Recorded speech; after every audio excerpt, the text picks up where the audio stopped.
Hey gamers, if you think you can help Scrooge learn the error of his ways, then you want to check out Spirits of Christmas. Let's take a look at how this game plays.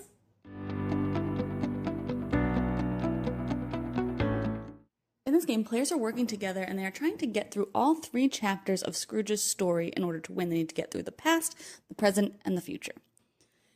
Players will start with 3 spirit cards in their hand, and then they will also have 15 gold in their supply at the beginning of the game with 5 in their discard pile.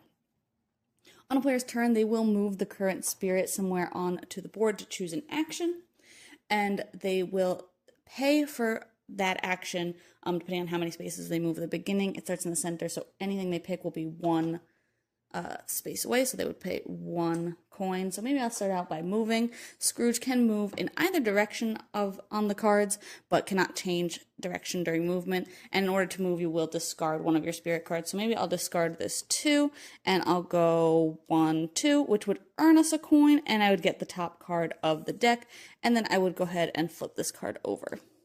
So I'll take that card and that coin, which will come out of the discard pile and go back into our supply.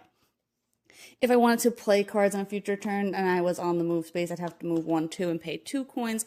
Or if I wanted to do the same action, I'd have to technically go all the way around the board, so I'd pay 4 coins. Players can draw cards, give cards to other players, or tell players to give cards to other players that are playing. And then play cards is if they are on one of the shadow scenes that requires different things. If I have the necessary cards that are needed for that, I can discard them to play them, and then again flip that card over to show that we're done with that. Another type of card is the Torch of Plenty, where if Scrooge lands on that, players will earn the torch onto their board, and they can use that on a future turn to take any action on the rondel for free. If players are able to complete all of the shadow scenes in a chapter, they've completed that chapter, and then they'll score accordingly points for all of the coin cards that they flipped down, how many coins they still have in their supply, and if they have the torch still on their board at the end of a round, they'll get some points for that as well. Then players will reset with the next chapter. If players are able to make it through all 3 chapters, they'll add any points that they scored during the chapters to any bonus points they get if they haven't used change. Chains can be used during the game to get them some more coins out of the discard pile back into their supply. So if they have not used all of those, they'll get a couple of bonus points for that, and then they will just compare their score to the scoring titles and see how they did. But as long as they make it through all 3 chapters, they win. If they ever run out of coins and can't pay for an action, then all players will lose the game immediately, no matter what chapter they're on. Overall, I thought this game was really quick to pick up. I think it plays really smoothly. Of course, it's one of those kind of games, which I see in a lot of co-op games, where you're kind of playing against the deck. You're drawing cards or giving cards back and forth, just trying to get exactly what you need for the different kind of contracts, missions, the scene cards that you need to give cards to.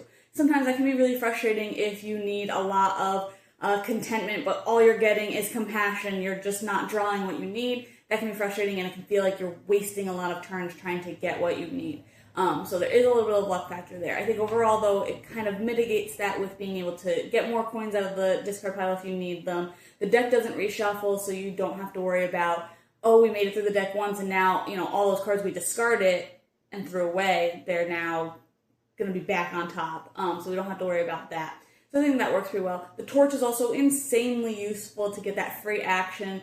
That's really, really helpful. I think that it's probably a must to go after. But the movement is interesting. It's definitely unique, and I think it can be really tricky. It's kind of a little bit of a puzzle. You have to make sure that you're not moving the Scrooge pawn too far one or the other direction. You have to make sure that you're not wasting too much time or actions on getting the coin cards, because you might run out of coins trying to do the other missions at that point. But overall, I think that it kind of makes sense. It kind of flows pretty well. I think personally I liked the solo a little bit better because I could kind of sit there and puzzle it out myself. I thought that it just kind of worked a little bit better for me to kind of decide what actions I was going to take, where I was going to go, and not have to worry about what was in other players' hands, since I couldn't see that anyway during a multiplayer game.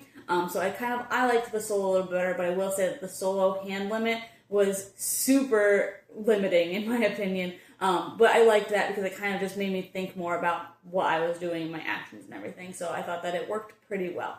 Overall, I think if you like co-op games or solo games, then this is a pretty streamlined one, and I think you'll probably like it, as long as you like the theme, and I mean, who doesn't like this theme? But you can check out my full thoughts on the vlog today to decide if this one's for you.